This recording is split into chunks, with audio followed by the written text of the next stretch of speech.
Armed with Instruments was created in part because I had my mother's cello that was sitting idle in a room collecting dust, and felt that it would honor her musical ability and her spirit a bit more if it was in the hands of a child, preferably in the hands of a child who had no access to musical instruments or music lessons. So the program was created to take people who have instruments sitting and get them to children living in challenged circumstances or conflict areas. But it's not enough to get them an instrument, it's to allow them to have access to a structured environment to teach them.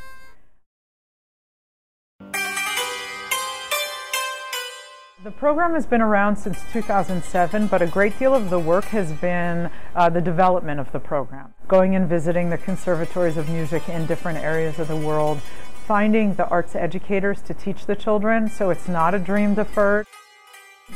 Now we're just starting the program in actuality, taking our first set of instruments to Morocco and to Israel and to Jordan next year.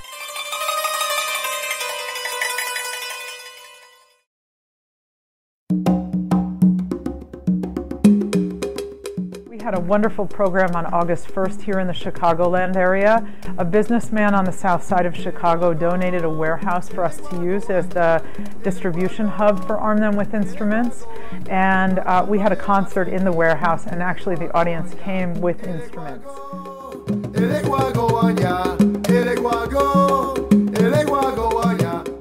People can go online, find the donation card. We like to know a little bit about you as a person, or the person who played the instrument, who had this instrument, what was the meaning behind the instrument in your family or for you personally. And one of our goals is to connect you as the person donating with the child who's receiving it, so that there's this exchange of information and a sharing.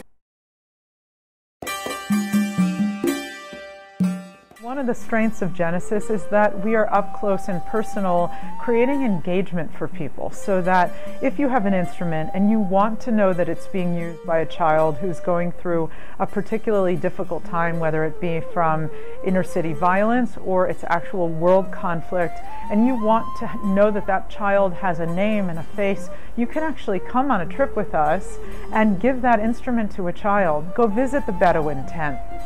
Visit the refugee camp, see the urban areas that we're working in, and have a sense that your work and your care and your involvement is actually an involvement of engagement.